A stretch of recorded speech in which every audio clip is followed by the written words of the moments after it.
జాతీయవాద జర్నలిజానికి అసలైన వేదిక నేషనలిస్ట్ హబ్ ని సబ్స్క్రైబ్ చేసుకోండి. నోటిఫికేషన్స్ కోసం బెల్ ఐకాన్ పై క్లిక్ చేయండి.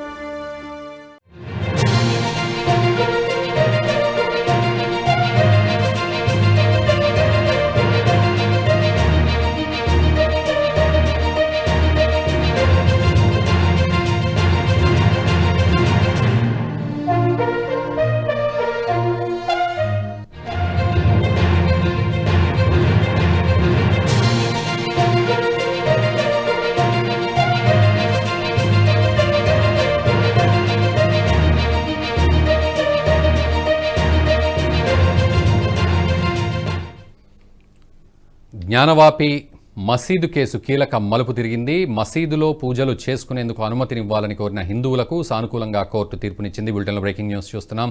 హిందువులు పూజలు చేసేందుకు అనుమతినిస్తూ సంచలన నిర్ణయం తీసుకుంది. మసీదులో హిందూ దేవతల విగ్రహాలున్నాయని ఇటీవలే ఏఎస్ఐ సర్వే స్పష్టం చేసింది. ఈ క్రమంలోనే వారణాసి కోర్టు ఇచ్చిన తీర్పు కీలకంగా మారింది. వ్యాస్కా తెహానా ప్రాంతం వద్ద హిందువులు పూజలు చేసుకోవచ్చని కోర్టు స్పష్టం చేసింది. మసీదు లోపల పూజలు చేసుకునే హక్కు ప్రతి ఒక్కరికి ఉందని స్పష్టం చేసింది. కాశీ విశ్వనాథ ట్రస్ట్ ఈ తీర్పుపై స్పందించింది. ఇది హిందువుల విజయం అంటూ ఆనందం వ్యక్తం చేసింది. కోర్టు ఆదేశాల మేరకు వారం రోజుల్లో పూజలు మొదలు పెడతామని వెల్లడించింది.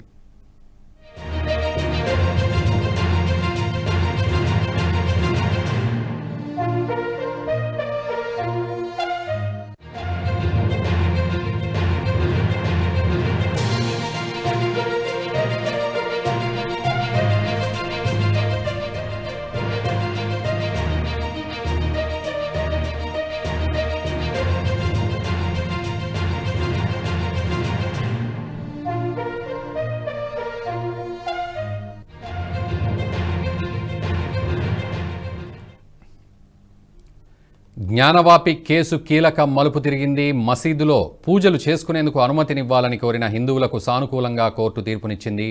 హిందువులు పూజలు చేసేందుకు అనుమతినిస్తూ సంచలన నిర్ణయం తీసుకుంది. బులెటిన్లో బ్రేకింగ్ న్యూస్ చూస్తున్నాం.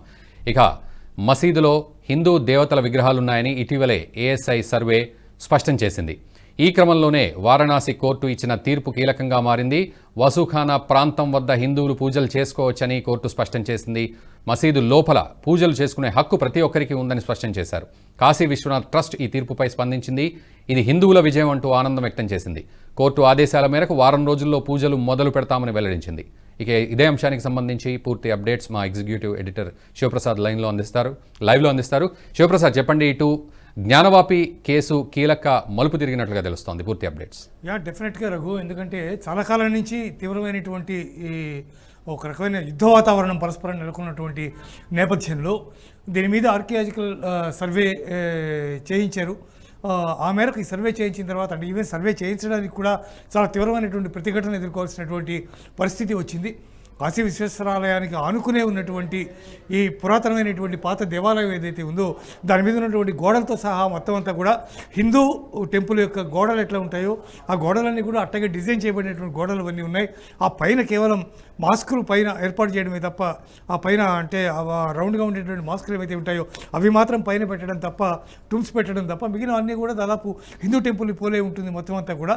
అయితే దానికి సంబంధించినటువంటి వివాదం చాలా సంవత్సరాలుగా రగులుతోంది. 1986 వరకు దాదాపు రెగ్యులర్గా మసీదులో లోపల ఉన్నటువంటి హిందూ దేవుళ్ళు ఎవరైతే ఉన్నారో, ప్రతిమలు ఏవైతే ఉన్నాయో అక్కడ పూజలు అవి రెగ్యులర్గా జరిగేటటువంటి పరిస్థితి ఉండేది. ఆ తర్వాత గ్రాడ్యువల్గా ఇటు ప్రభుత్వము, ఆ తర్వాత అటు ముస్లిం మత పెద్దలు ఈ వ్యవహారం అంతా కలిపి మొత్తం అంతా కలిపి హిందువుల్ని లోపలికి రాకుండా చేసేటటువంటి పరిస్థితి ఏర్పడింది. అప్పటి నుంచి కూడా ఇది దేవాలయమే, ఇది మసీదు కాదు అనేటటువంటి పోరాటం జరుగుతూనే ఉంది. దాని మీద జరిగినటువంటి ఈ తతంగంలో ఈ కోర్టు తీర్పులు ఇటువంటి నేపథ్యంలో కోర్టుకు వెళ్ళినప్పుడు దాని మీద వారణాసి కోర్టు ఒక తీర్పు ఇచ్చింది. అదేంటంటే ఖచ్చితంగా దీని మీద ఆర్కియాలజికల్ సర్వే ఆఫ్ ఇండియా చేత సర్వే చేయించాలి లోపల అని చెప్పి వాళ్ళు ఆదేశాలు జారీ చేసిన తర్వాత ఆ మేరకు సర్వే జరిగింది.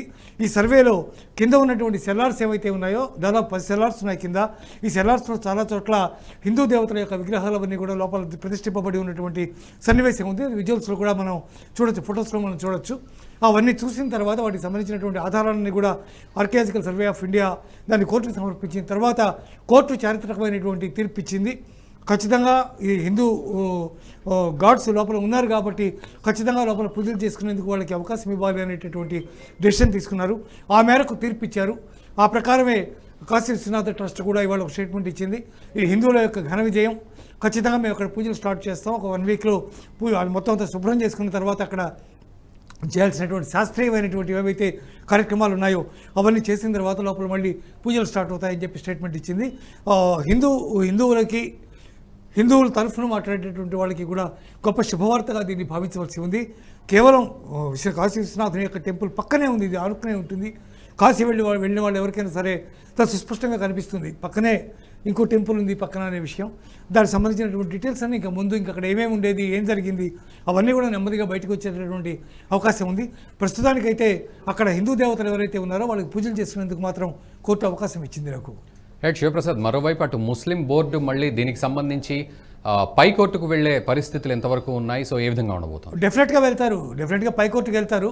కాకపోతే ఏంటంటే సాక్ష్యాధారాలన్నీ బలంగా ఉన్నాయి కాబట్టి లోపల ఖచ్చితంగా సెల్లార్లో ఉన్నటువంటి విగ్రహాలన్నింటినీ కూడా బయటపడ్డాయి కాబట్టి ఇంకా లోతులకు వెళ్తే ఇంకా ఎక్కువ మనకు కనిపించే అవకాశం కూడా ఉంది.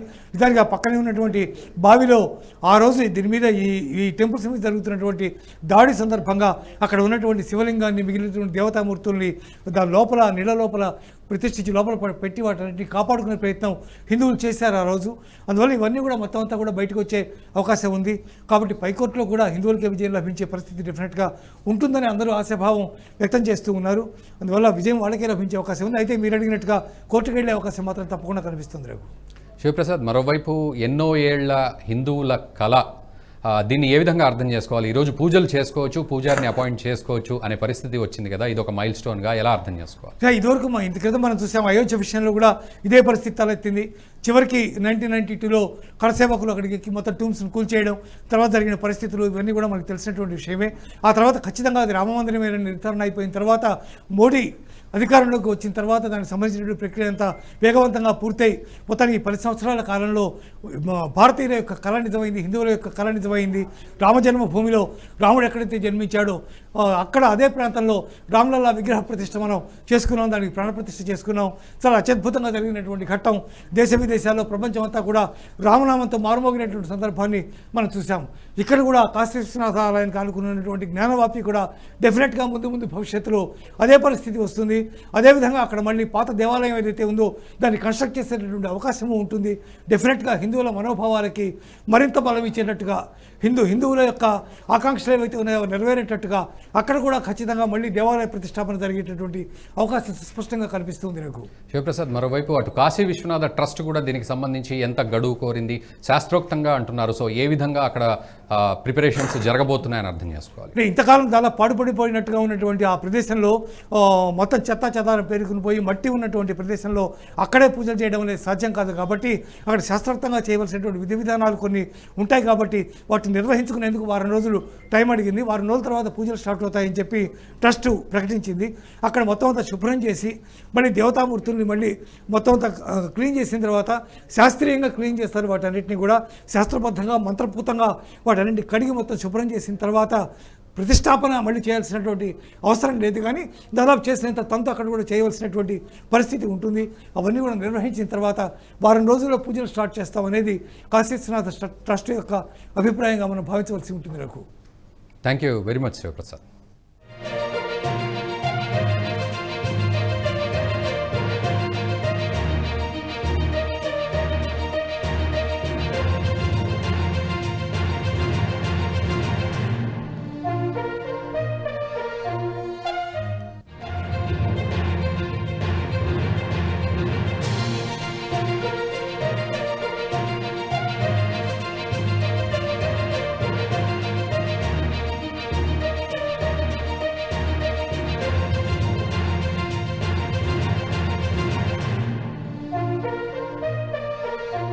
ఈ వీడియో మీకు నచ్చినట్టయితే లైక్ చేయండి, 10 మందికి షేర్ చేయండి. అలాగే కామెంట్ల రూపంలో మీ అభిప్రాయాలను మాతో పంచుకోండి. Nationalist hub group of channels ను సబ్స్క్రైబ్ చేసుకుని తెలుగునాట జాతీయవాద జర్నలిజాన్ని ప్రోత్సహించండి. ఈ వీడియో కింద ఉన్న బెల్ ఐకాన్ పై క్లిక్ చేయడం మర్చిపోవద్దు.